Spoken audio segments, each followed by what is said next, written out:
Through the Mayhem, the Cialfi podcast series, bringing marketing industry leaders together to discuss the ever-shifting media landscape.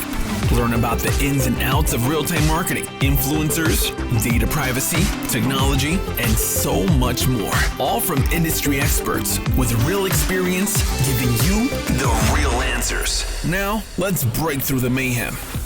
Hi everyone, welcome back to Breaking Through the Mayhem. I'm Ben Lambert, Cialfi's SVP of Sales. I'm so excited to be hosting today for the first time, and I'm even more excited about our guest, Lisa Cialfi, somebody that I've worked with for many years in the industry, and I'm super excited to have her on today for us to talk about some serious and amazing topics. Lisa, to kick things off, why don't you give the listeners a little bit about you and your history of working at Horizon for almost a decade? Yeah, I can't believe it's been a whole decade. I started in August of 2015, so I guess we're rounding up just a little bit, but Of course, 2025. always Yeah, have to round yeah. up, Well, in media, we don't do anything in the past, we do everything in the future, right? for sure. So I started in August of 2015, and it's been a good run. I've worked on a ton of different accounts. I started as a digital supervisor. I'm now a digital VP. It's just been like a lot of great opportunities at Horizon that's kept me around for a long time. So I'm excited to talk about it. Yeah, I would love, for the listeners to learn a little bit more about, when you were making that move over to Horizon, what kind of excited you about Horizon at the time, and talk a little bit more about obviously that evolution of how it's changed in, almost your 10 years there. Yeah, so I was at a group agency. It was called MEC at the time, now better known as Wavemaker. It was a huge agency at the time, I know. Just like all agencies, it's ebbed and flowed over the years. And it was a great way to start my career working at such a big agency and seeing how things work at that scale. But I was looking for a change. I was looking to kind of see what else was out there in the industry, and Horizon had continued to come up. Some people that I worked with at MEC had left, in the previous months before I left to head over to Horizon. And there was something about every time I talked to HR or somebody who worked there, this excitement about working there. So I interviewed at several different agencies, and I did have another offer. But something about Horizon and culture and the people that I was going to be working with, it was very attractive. And I even just walking into the office too, right? It's so bright and beautiful, and just it feels good to be there. But it was ultimately the independent nature when it came down. I wanted to do something that was different from what I had been doing, right? And I found that at Horizon for sure. Yeah, I feel like it's like culture is such an important piece, and especially at that point in your career, or in anyone's career, when you've been in the real world for 3 or 4 years and still try to figure it out. Think you have a lot figured out, but as you kind of are making that next step where this is no longer just a job that you got out of college, but it's starting to feel more like a career, that culture and the people really do make a difference in what the rest of your career is going to shape out to be. Cialfi, I joined Cialfi similarly time frame, coming up on 9 years now. And, the culture aspect is definitely a big piece of what's kept me here at Cialfi, but also what led me to Cialfi at the beginning. And I think, looking back now on 9, 10 years later in our lives, of how important that was of a decision, and that small independent type company to really shape and mold your career and my career, and how impactful that decision is. But at that really crucial point in our careers, and just how having that small vibe, really matters. And I know we've talked about this a lot, of just the growth that we've been able to have personally and professionally being in that roles. And I would love to kind of have you talk about, some of the mentors that you've worked with, but what that culture when you first started was, and how as you've moved up, you've made sure that as Horizon has grown, as you've moved up, you've made sure to kind of continue to embody what Horizon's culture was when you were a little smaller there, and how you've Mhm. kind of leaned on some of your um, coworkers and mentors to kind of continue down that path and grow together. Definitely. I think we could spend about 5 hours talking about this because I've had so many experiences in that time, but another thing that I wanted to mention that really drew me towards Horizon was the way the digital team is structured. There was a lot of opportunity to both participate in the strategy building and the buying, and I am a digital buyer, like, in my heart, and that having access to both, right, both influence that strategy and then also go out into the marketplace and figure out how to fulfill that strategy was really important to me in my next role. And so when I was interviewing at Horizon and meeting with, the potential team that I was going to work on, there was an opportunity to work on several different accounts. It was sort of a growth group that we called it. And that was exciting because it was not only was there potential to help and influence a brand lean into digital, and create and build strategy for them, but also sort of touch a lot of different categories. And yeah, I mean, the mentors that I've had at Horizon have been incredible. And I think what you said about continuing that, I feel a big responsibility for that, right? Because people at Horizon have, boosted me up, given me leadership opportunities from the very beginning, even as a supervisor. And at the time, in the back half of my 20s, the supervisor is an extremely important position in the agency, because you have to be able to manage down and manage up. But yeah, I mean, I could shout out all my mentors and we'd be here for a while. But, and I moved on to an account as an associate director. I was working with Nikki Neri, and I got to work with Alex Stone and even working on, David Campanelli's team through a lot of it.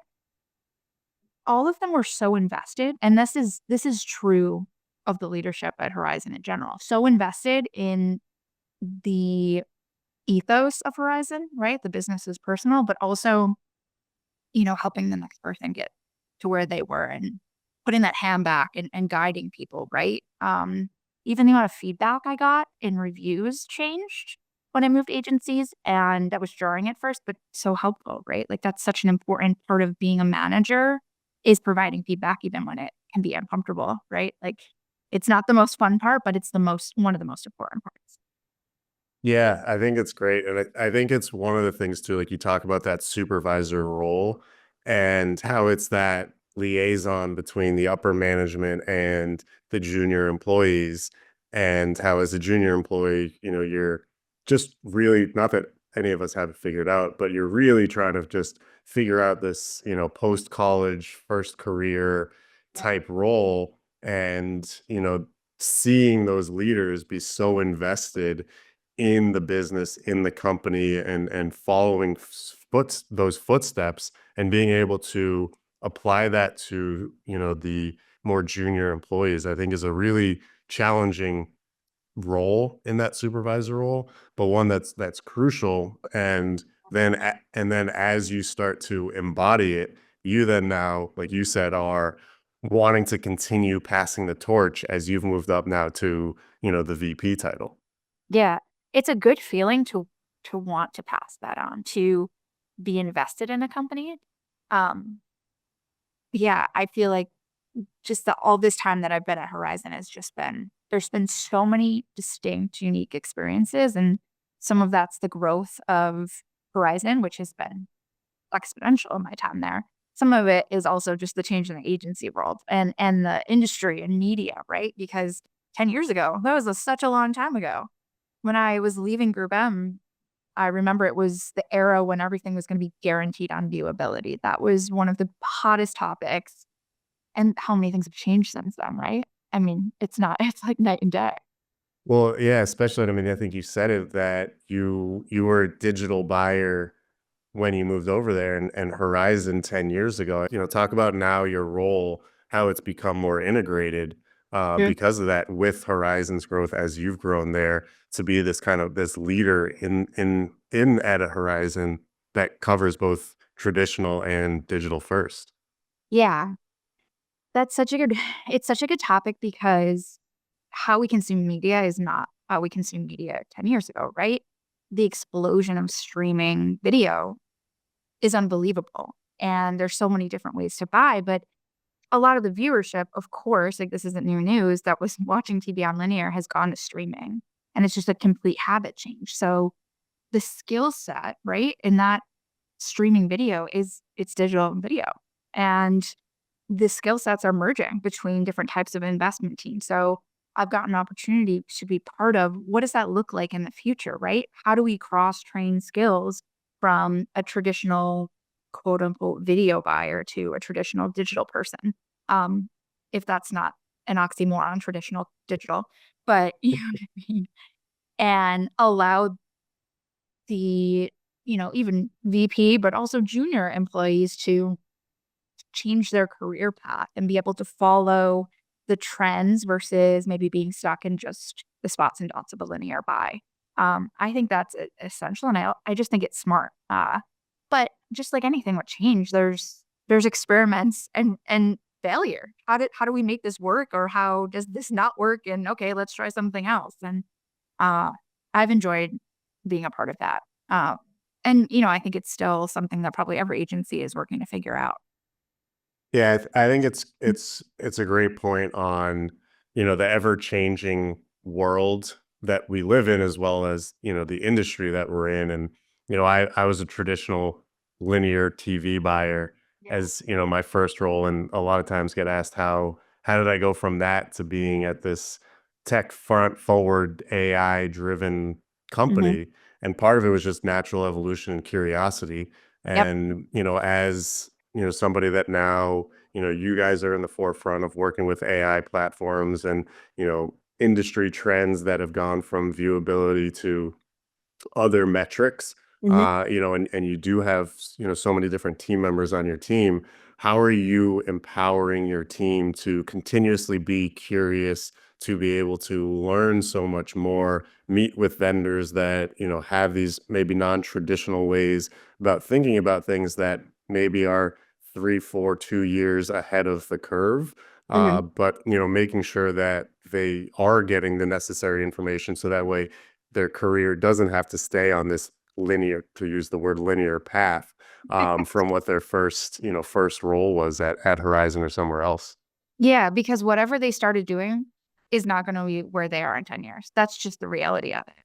Uh, for example, moving video heavily into programmatic was not something we were doing 10 years ago. And the thing with being a digital buyer, you know, anywhere in the media industry, really, because it's all about convergence, right? Is the constant education, constant meeting with vendors and asking a lot of questions and seeing how things fit for whatever brand you're working on, or if you're working on an agency led initiative, what is the POV? How do we fit this in? And I think, yeah, a lot of things that I've learned in media, especially when I was more junior as a planner, I would take lots of meetings with vendors and ask lots of questions. Some of it is curiosity, and then I realized this is where it's at because I'm getting the information, and then I can filter it through the strategy of whatever client or project I'm working on. But yeah, it's essential to keep doing that, right? Because I think it's easy to get complacent sometimes, right? Like, okay, I've been working in the industry for 14 years and now I know everything. And that's not true, obviously. I was meeting with a vendor in the fall and it's nice to feel that excitement still, right? About the new topic. And I was talking to them about attention metrics, uh, attention and what that actually means, right? And it's like the 2025, 2024 version of viewability. It has way more touch points. It has the ability to understand, is somebody really paying attention to this, or did we capture them for, 3 seconds and for a quarter of the ad and then they moved on, right? It's really, to me, about making sure we're actually gauging and educating the consumer on what we're trying to say. And that goes way past somebody just seeing something, right? I can look at an ad, but be thinking about something else and it, didn't get absorbed. Yeah, and I think it's what's been cool, like even thinking back, 10 years ago, to your point of viewability being the main, the new KPI, if you will, that we are always trying to better our measurement and just continue to improve and be better. And it's where it is great to continuously meet with new partners. Like we meet with vendors as well from a measurement standpoint to continuously help and support the brands and clients that we work with to evolve as platforms evolve, as regulations change, and it's constant changing and constant learning, which isn't something that I ever thought, looking back 10 years ago in my career, that I thought I was going to be like, all right, I've been doing this long enough. I Hmm. understand it. I'm good. School wasn't my favorite subject. So learning isn't something that I want to continuously do, but now it's, constantly part of learning. And I think that's something that, is challenging at times to make sure we're teaching the newer members of the industry of continuously to learn and be educated. And it's okay to not know everything, but Yeah. acting like you do and making sure that you can learn is essential. Yeah. If you want to be on the forefront of a new trend or push a vendor to do something they haven't done before, the skill set is not about the knowledge. The skill set is about being able to innovate and being able to potentially point out something, oh, they mentioned this. Wait, what if we did it this way? Or would you be willing to build something brand new for the client? And I think that skill set is just as important as teaching them how to calculate an impression or whatever when somebody first starts in media, right? Yeah, Um, good old media math 101 is yep. crucial, but so Oh, is of course. understanding how AI works. Hmm. Yeah. Yeah. Exactly. So I don't know. I think it's like that stay curious or like evolve and or die like mentality. Um, I didn't know the things that I know now 10 years ago because they weren't relevant. They weren't even something that was being talked about for the most part. Yeah, I think it's cool too also because like AI, for example, is something that we've, been doing for years here. It's using for years here at Sightly. We build large language models since 2019. And when ChatGPT, rolled out into, the mainstream a year or two ago, everybody started asking questions about AI and being curious about AI. My Mhm. mom reaching out to me about AI and using AI, and it's things that I knew, and it was like, wow, like this is kind of a really cool moment that my career and what I understand and what my company does is actually helping in my day-to-day life, and being able to translate it to, have that work work-life balance that everybody talks about, where work is now starting to merge into my life and become my life, which I think goes to what we were talking about of once you reach that supervisor level role and start to elevate, where you embody the culture of the company you work with, is a really cool moment. I think that might have been scary 10 years ago to get to that point, but now that, we're at this point, it is pretty exciting and pretty fun. I think so too. I think people always joke that AI is going to take your job no matter what industry you work in. But I think done right and used correctly, AI can actually make processes more efficient.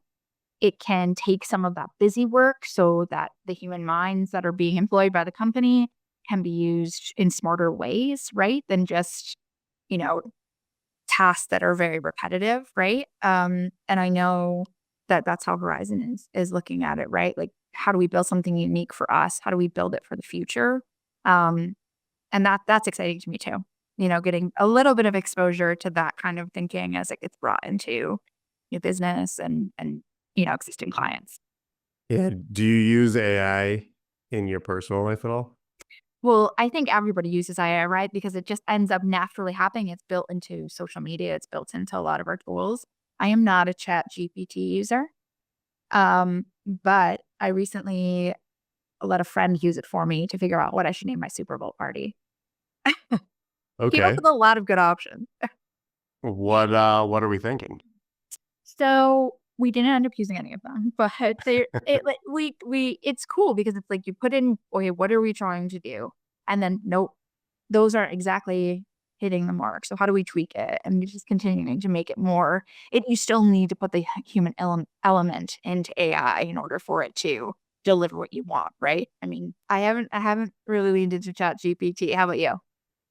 Yeah, I mean, obviously I use AI quite frequently daily for Sightly and for brand mentality and being able to, support brands, through our platform. And then from a personal level, There are times where I use it. I feel like I was anti for a while just because it was Mhm. one of those where I'm like, I use it so much elsewhere. Yep. And then recently I've started to use it for other things. I was on a golf trip recently with some friends and we were playing, 4 rounds of golf for the weekend. Yeah. And so I typed in like, what game should we play? What structure? How should we Mhm. do it? And it was that was pretty cool where it's like, here are the games to play each day. Here's how to break down the teams. Here's how to gamble on it. Here's how to do like all of the different things. We ended up, like to your point, not fully following it, but it Right. was really It's cool and inspirational. definitely, yeah, it was pretty impressive.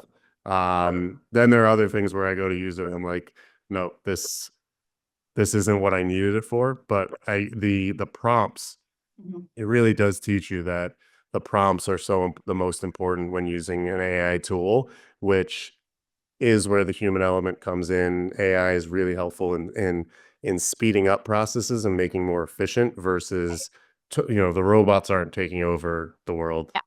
No, it's just another tool, just like any of the Microsoft tools that we use.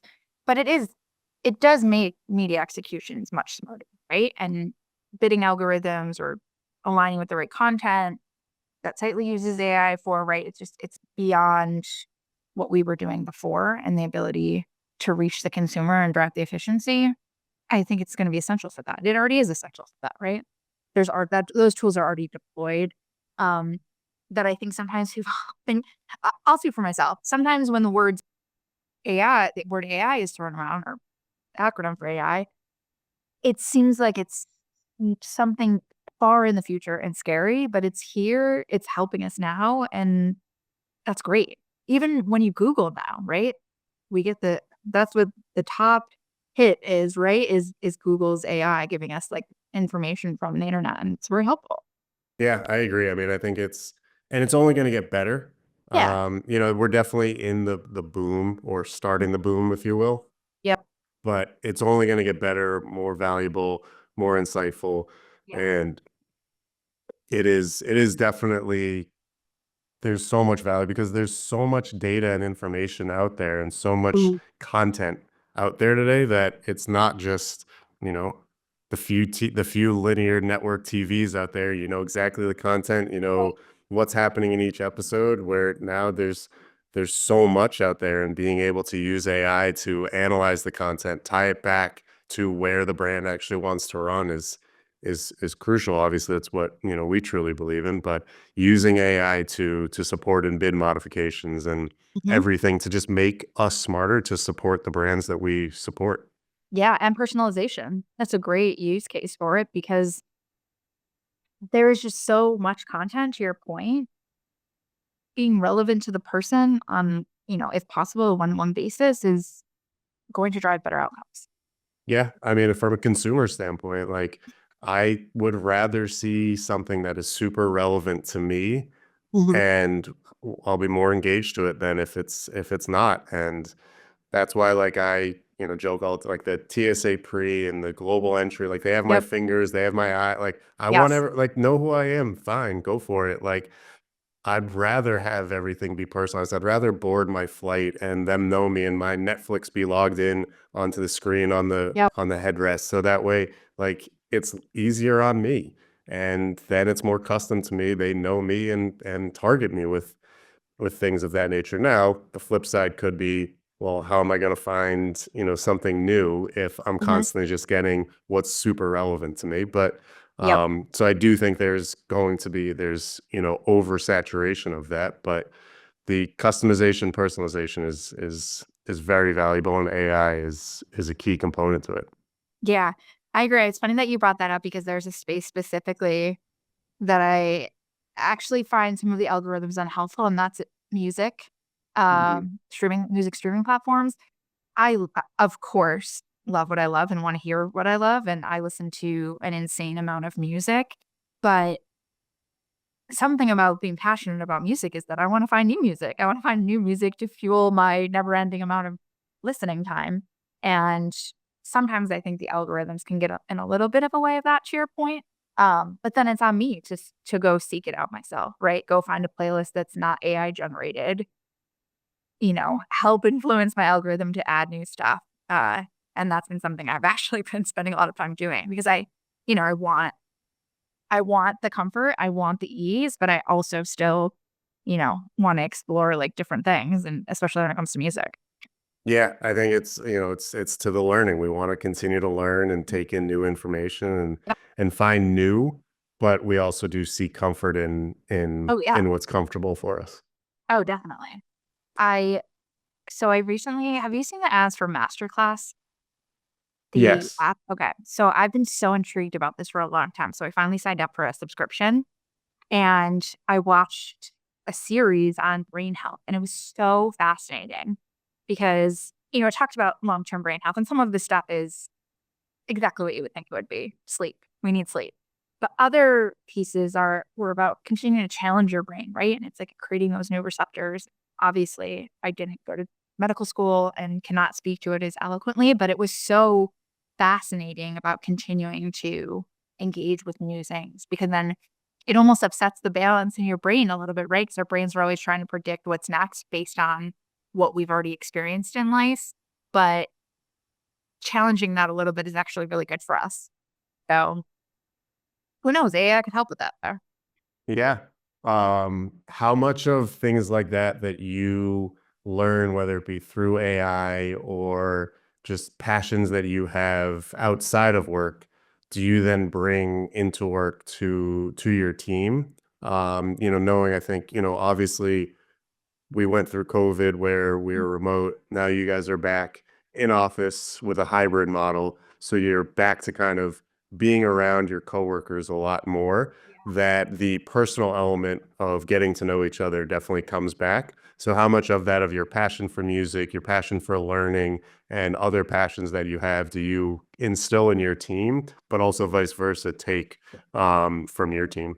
Yeah, I love hearing what my team does outside of work and vice versa. Like, what are you passionate about? What are your hobbies? I definitely share that stuff with my team. I've always been like that. I've always been the person who has like the story from the concert I went to like a couple nights ago. And um, I don't know. I remember like very early in my career, I took it was a training, and I don't remember the title of it, but it was essentially about emotional intelligence and something about building that trust with a coworker or coworkers or your team and sharing a bit about yourself, right? Who are you as a human?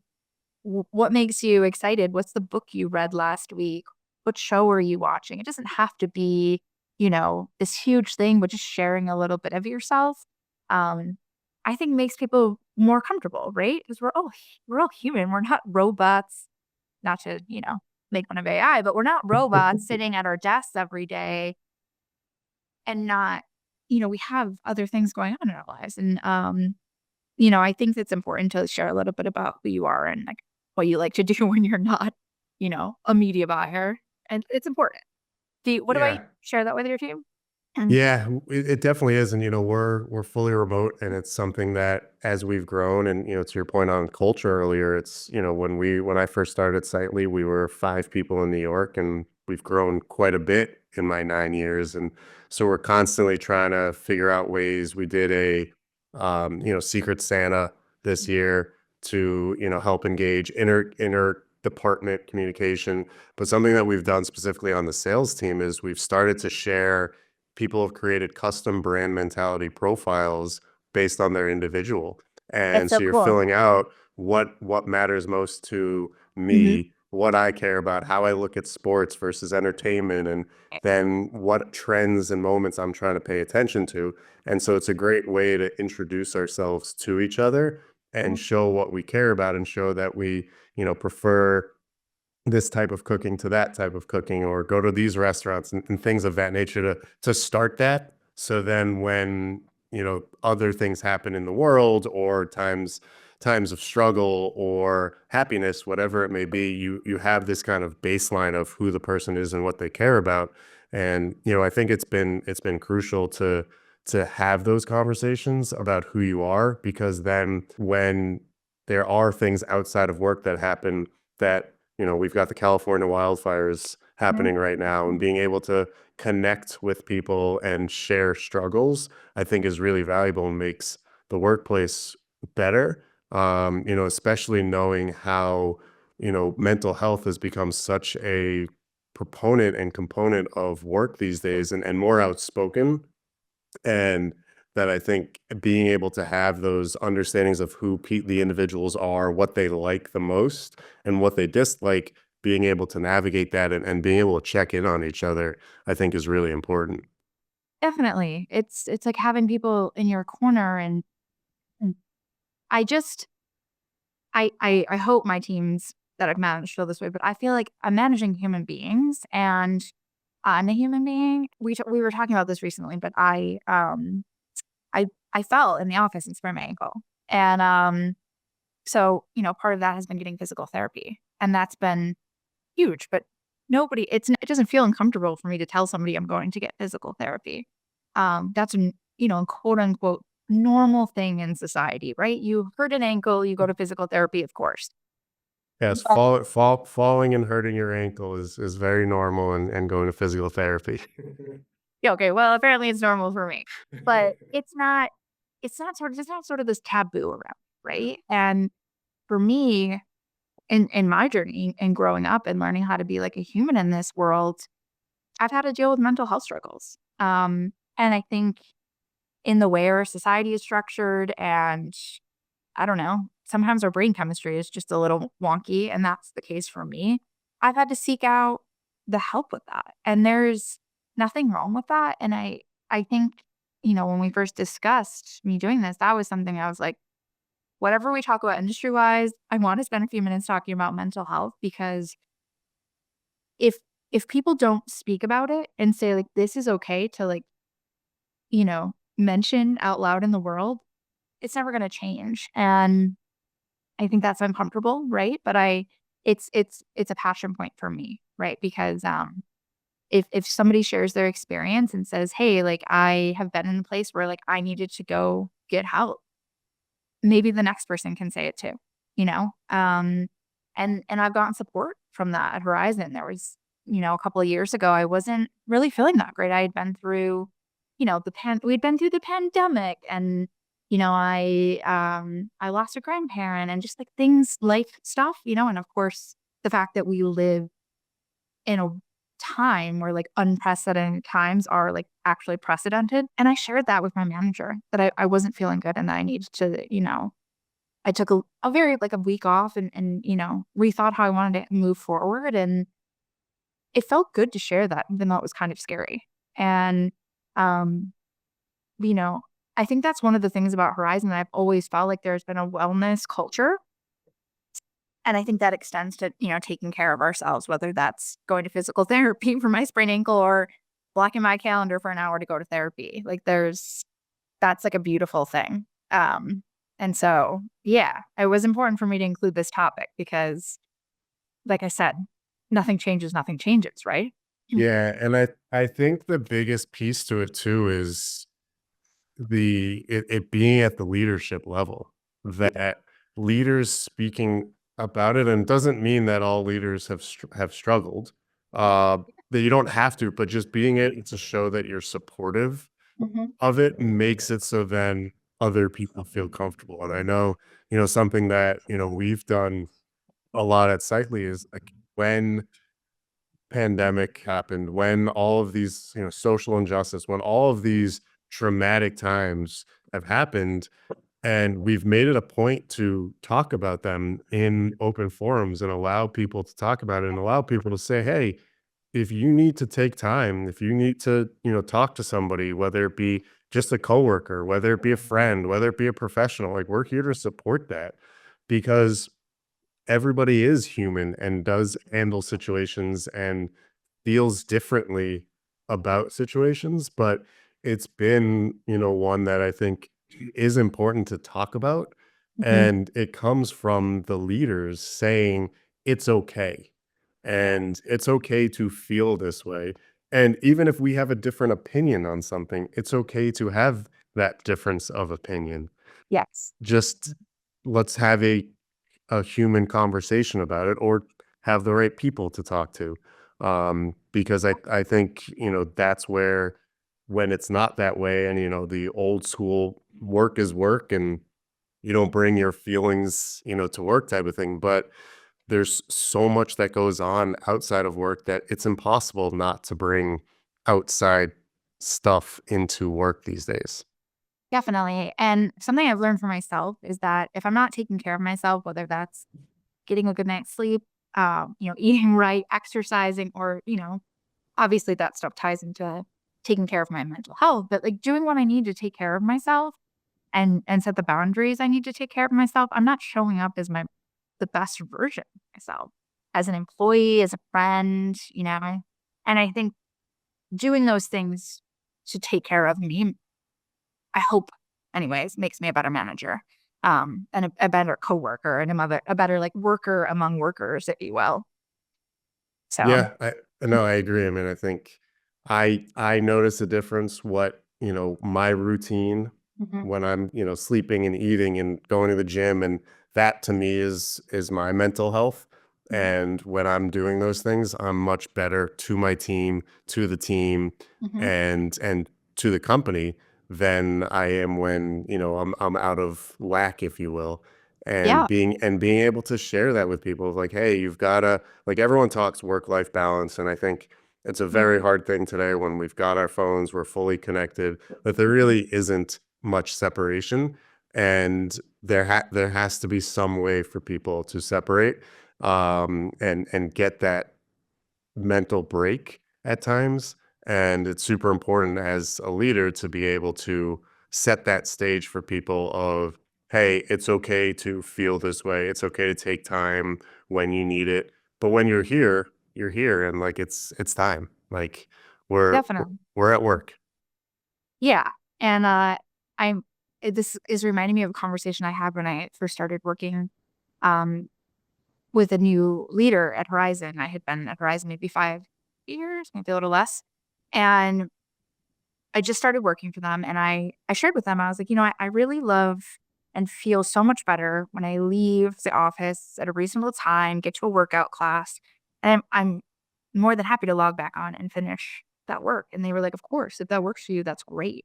And even though I was like kind of scared to like ask for that, um, it helped me so much because it's like, okay, I'm gonna power my brain down for a little bit, and maybe there's still work that needs to be done, but I'm doing what I need to do for me while still also showing up and being a hardworking employee, I think 2 things can be true.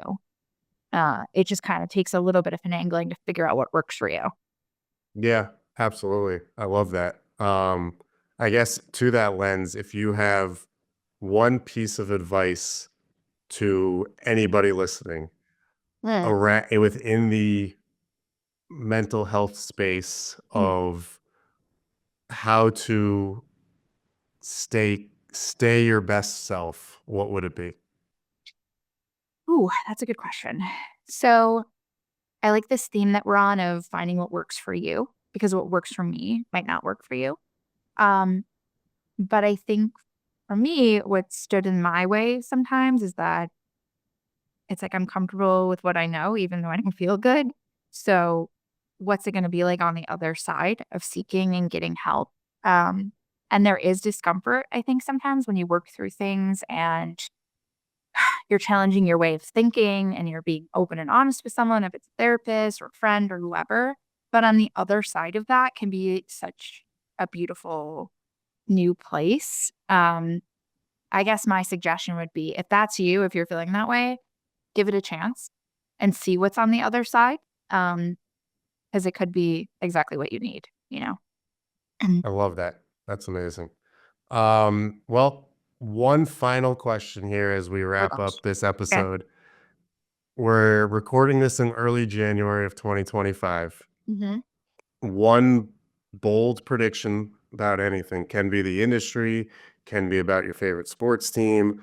One bold prediction that you think will happen in 2025. And maybe it Okay. doesn't have to be bold, just one prediction. Okay. So anybody that knows me knows that I'm a Bills fan. It's like the number one fact people know about me. So, it's January 16th. It's 4:30 in the afternoon. I haven't said this out loud, but I've been feeling this way all season. It is our year. We are taking that trophy. Josh Allen's going to be MVP. and, it'll be our very first Super Bowl. We'll see, though, of course. Maybe we shouldn't air this until after in case I jinx it. Another bold prediction. I love that one. I'm on board with it, Okay. and I'm rooting for that one with you. I mean, how can you not root for the Bills? They are a very fun team to root for. Josh Yeah. Allen is awesome. I And that's think, coming from a Patriots fan, division rival. I can still well, can you really this, be a but rival when you just- don't really have a coach or a quarterback? I mean, do we want to talk about the last 25 years? What wasn't Yep. a rivalry? You're in the present, Beth. Yeah. I This can't will account be for that. this will be the last year that I will say I'm rooting for the Bills now that we have That's fair. Vrabel back and Drake May is the real deal. We are no longer supporting our Yeah. frenemies. He could be your new franchise quarterback. He could be. Could be. Well, thank you so much, Lisa. It's been a pleasure to have you on this episode of Breaking Through the Mayhem. And congrats on being an incredible leader and incredible valued member of the Horizon family. Thank you. Thanks for having me. This is great. I really enjoyed talking to you. Hi, I'm Hannah, one of the producers for Sightly's Breaking Through the Mayhem podcast. We want to thank you so much for listening to the show. If you want to learn more about the guests we had on today, we included additional information about them in the show notes. Finally, if you'd like to be on the podcast, or if you know someone that would make a great fit, you could fill out the form at sightly.com/podcast. We hope you have a great day.